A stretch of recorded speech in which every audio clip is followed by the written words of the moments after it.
Hi, my name is David Hitchcock and I'm an instructor here at Avant Media Institute. I teach 401 live sound, and today we're going to talk about stage setup and troubleshooting. First thing we're going to discuss is mains. Mains are going to be the speakers that your audience is listening out of. Often included in the mains discussion are our subwoofers. If somebody says coming out of the mains, they might be referring specifically to the mains. Other times, if they say the main mix, they're also referring to what's happening in the subs. Either way, the mains and the subs are going to be the main things that your audience is listening to. This is how they experience the show. Make sure to come prepared with a mix that you know, so you can listen to a familiar mix in an unfamiliar room and make adjustments accordingly. Next, let's talk about monitors. Monitoring is just as important as mains because this is how your performers will hear themselves. If a performer can't hear themselves or the other people they're performing with, you might not get as good of a show. If your musicians can hear themselves and the other things they need to well, they're going to put on a better show for your audience. Your audience will be happy. If your audience is happy, your venue is happy. We want to make sure that all of our microphones are placed in front of the monitor, facing away from it. Otherwise, you can create some feedback issues. There are also in-ear monitoring systems available now through earbuds. These are a dream for sound because then we don't have to create stage volume for people to hear themselves perform. Next, we're going to talk about mic placement. It's difficult to talk about monitor wedges without talking about mic placement. With mic placement in a live sound setting, we are more concerned with avoiding feedback and bleed than we are with getting the perfect tone. The mics most commonly used in live settings are going to be cardioid microphones that are dynamic mics. We have to mention the Shure SM57 and SM58. Please note, I'm not sponsored by Shure, but these are two very reliable, dependable mics. SM57 for instruments, SM58 for vocals. They are affordable, and these mics often last a lifetime. There is a reason they're the industry standard. Now, when we're miking up instruments or instrument cabs, such as a guitar amplifier, you want to remember that you want to get as close to the source as possible. There are two main reasons for close miking. The top reason is to avoid getting any bleed on stage from other instruments. The further away your microphone is from that drum, that cabinet, even that singer, the more of that bleed you're going to grab from everything else happening around it. The other reason for close miking is to give performers less things to trip over. Next, we're going to talk about the documents. The first document you're going to receive is the technical writer, sometimes called a tech writer. Often abbreviated as the tech writer, it's a document you'll receive ahead of time, if you're lucky, from an artist or promoter that's telling you exactly what you're going to need to make sure the band sounds great. This will include a list of inputs. They'll tell you how many channels you're going to need for your kick, whether it's 1 or 2 mics, for your snare drum, whether it's 1 or 2 mics, and so on and so forth. They might even include the kinds of mics they prefer or require. Along with the tech writer, it's important to mention the stage plot. The stage plot is actually going to be a graphic delivered either via PDF or printout of where on stage each thing will be. This will include where the drums are set up, where the guitars are set up, where the vocalists are set up, what kind of monitoring needs they're looking for, and whether or not there will be vocalists and guitarists at the same point. It's hard to talk about stage plot without talking about stage placement of various items. Where we put the drums, where we put the amplifiers, where we put our vocalists, these all matter tremendously.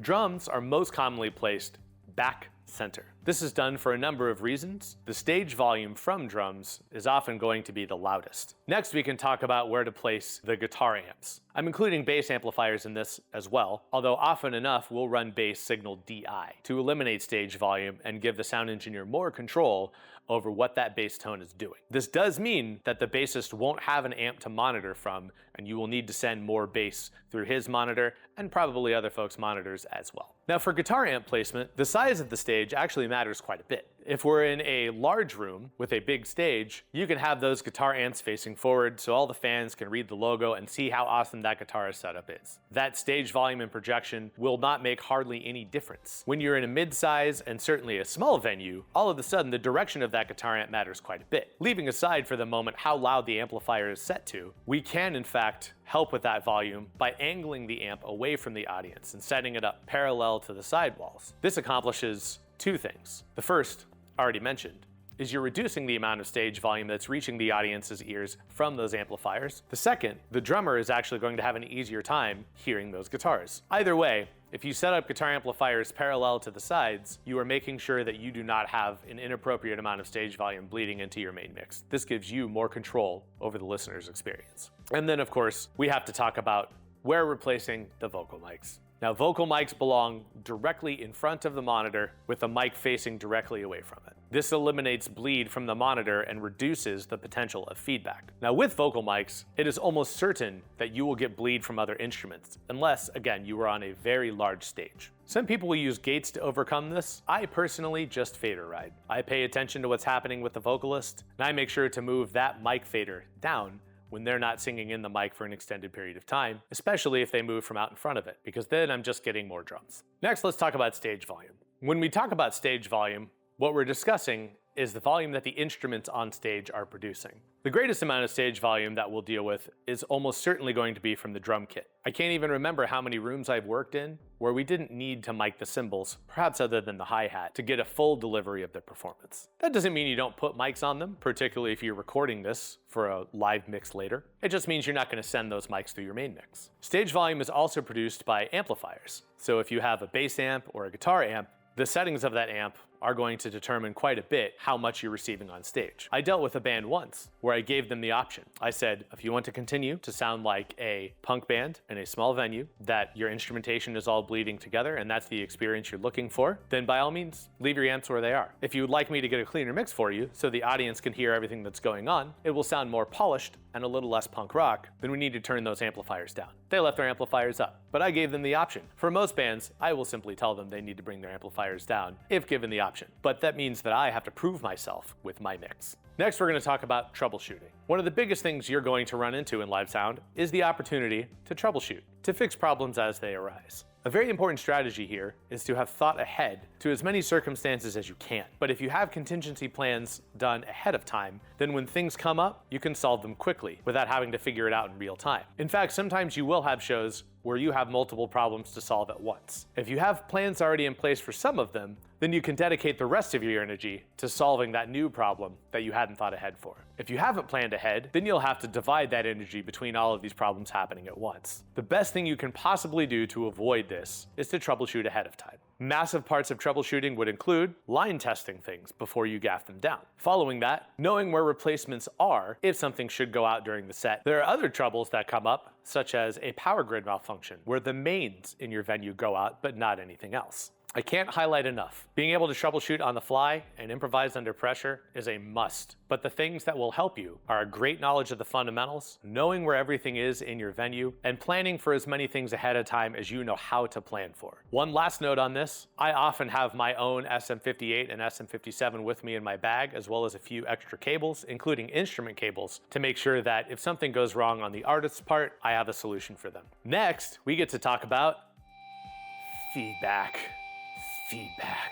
Feedback is our worst enemy in live sound. Feedback is the reason that we're going to place the microphone as close to the instrument as possible, even if it means the tone we're getting is just good and not great. Some ways of avoiding feedback would include proper mic placement. You don't want your microphone facing a monitor wedge. You certainly don't want it out in front of your mains. Number 2, we place the microphones as close to what we're miking as possible. Number 3, we don't want to be putting too much gain in from those microphones. Another thing that will raise the probability of feedback every time is compression. This doesn't mean not to use compression. It just means if you will be running a compressor, you are increasing the likelihood of feedback. One of the best tools we have in our arsenal against feedback, an EQ, particularly a graphic EQ or a parametric EQ, will help us identify those specific frequencies that are feeding back and notch them out. When I say notching them out, what I mean is what we call a narrow Q, so we don't want a wide band, we only want to take out what's feeding back, and we only want to bring it down until it's not feeding back anymore. Sometimes you will have a guitar player create intentional feedback by holding their guitar up to their amplifier. In that case, that's not a feedback loop you're trying to avoid, that's just their performance. Otherwise, we want to make sure we are not getting feedback, particularly in our vocal mics. Normally speaking, you will not need to ring out your drum mics for feedback, although I do recommend using a high pass or a gate on those if you do start hearing feedback loops. It's very rare that you're going to run into feedback problems with an instrument mic that's right on the cone, an inch away from the speaker on a guitar cabinet.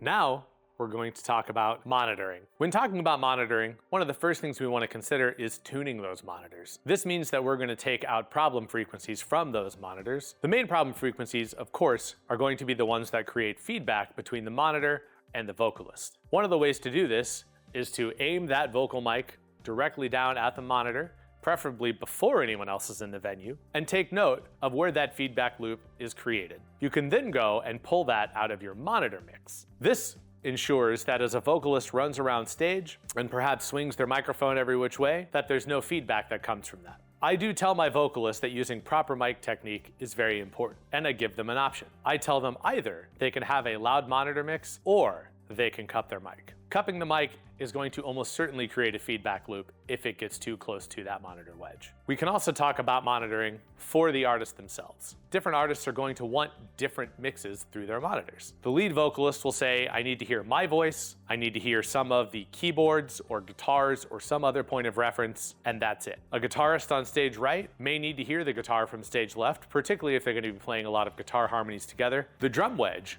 I have found, is actually the most important, even more important than the lead singers, because the drummer can't hear anything else on stage hardly out in front of their drum kit. So we need to make sure that the drummer is hearing everything else that they need to play in with the rest of the band. We're just trying to make sure everybody can hear each other well enough to play in together with a natural feel. We want to make sure that the drummer can hear everything they need. Another type of monitoring to discuss is in-ear monitoring systems, or IEMs. These monitoring systems are built around the artist having earbuds they put in their ears and a cable running either to a wireless pack or a long wire that's running to a station. Now, I love IEMs because it means there's less stage volume for me to contend with in the mains. We may still have control over the mixes going to the IEMs, which means we may still be the ones in charge of making sure the artist has a good mix coming through their monitoring systems. Other times, there will be a control station where the artist is actually getting what they want and they can move things around themselves. Either way, IEMs are incredibly handy. The artists can hear themselves evenly everywhere on stage, and we reduce stage volume to a minimum.